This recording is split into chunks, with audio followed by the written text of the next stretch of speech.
Ele pode ser fundo ou raso, bonito ou simples, grande ou pequeno. E nem parece, mas tem grande importância na maneira como nós comemos.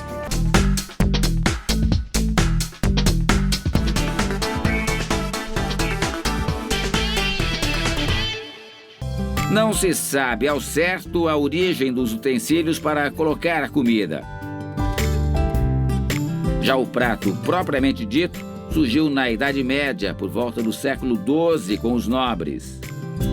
Esse objeto específico tem a ver com algumas mudanças sociais importantes que vão começar a acontecer no final da Idade Média. No início você tem as pessoas compartilhando travessas, nas quais cada um pega um pedaço, enfia seu garfo. Por volta do século XIII, você começa a ter uma preocupação de se afastar, principalmente as pessoas, os nobres guerreiros, se diferenciar dos camponeses. Nessa época, os materiais mais utilizados para a fabricação de pratos eram estanho e prata. Os europeus só conheceram a cerâmica no século XVI, quando os grandes navegadores chegaram ao Oriente. Onde a cerâmica é toda trabalhada, elaborada, desenhada.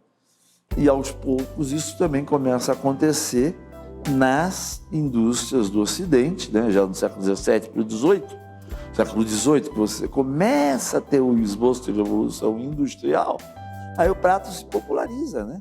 No Brasil, o hábito de comer em pratos veio com a família real e os nobres portugueses. Mas foi um costume que demorou para pegar, viu? Foi só na metade do século XIX, nos anos 1800, quando as manufaturas passaram a produzir pratos em grande quantidade. Prato raso, prato fundo, redondo, quadrado. O uso de cada um deles depende do alimento e do formato preferido. E além do formato, quando o assunto é prato, tamanho interessa sim. Que o digam os restaurantes, tipo comida por quilo. Vamos conhecer outras curiosidades sobre os pratos? E foi exatamente para colocar sopas e alimentos líquidos que os pratos fundos foram criados. Anteriormente ao prato fundo, você tinha a cumbuca, certo? As cumbucas aparecem em muitas das gravuras medievais, né? Já as pessoas com uma cumbuca na mão e tentando chegar num grande caldeirão onde tem o caldo. Tradicionalmente usado para sopa, com o passar do tempo, esse modelo de prato foi ganhando popularidade e se tornando um item indispensável na mesa do brasileiro. Hoje nós temos pratos, formatos bem variados, ou maiores, a aba mais larga, e quanto mais funda for a base, mais ela guarda o calor por mais tempo. Além do prato fundo, existem muitos outros formatos.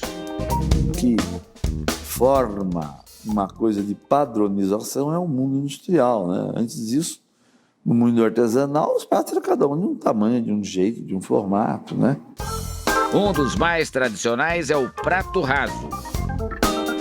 Segundo a especialista, o prato raso foi idealizado para o almoço, mas por praticidade, hoje se usa o utensílio também no jantar.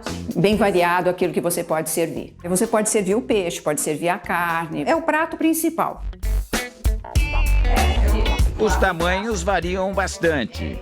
Em jogos de jantar mais completos, você encontra esse aqui de 25 a 28 centímetros e esses que são menores, eles têm de 23 a 24 centímetros.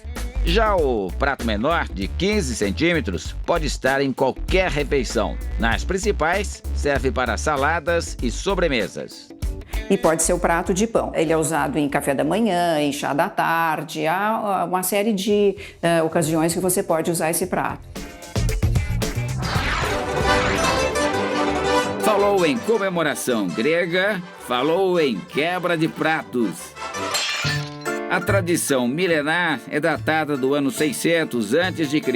e há várias explicações para o costume. A mais conhecida delas teria surgido entre os soldados que se preparavam para ir à guerra. Faziam a última refeição e quebravam, porque eles diziam, desse prato onde eu comi, ninguém mais comerá. Os bons resultados em batalha deram ares positivos à prática, que passou a ser sinônimo de sorte e fartura. Uma superstição bem difundida de que você, quando você quebra os pratos, você está chamando riqueza, né? Você está dizendo, olha, eu tenho muito prato, eu sou rico. Foi um comerciante na década de 30 que deu um jeito de manter o hábito sem pesar no bolso. Uma pessoa que tinha um comércio, uma taverna, né? Taverna seria os bares de hoje, né?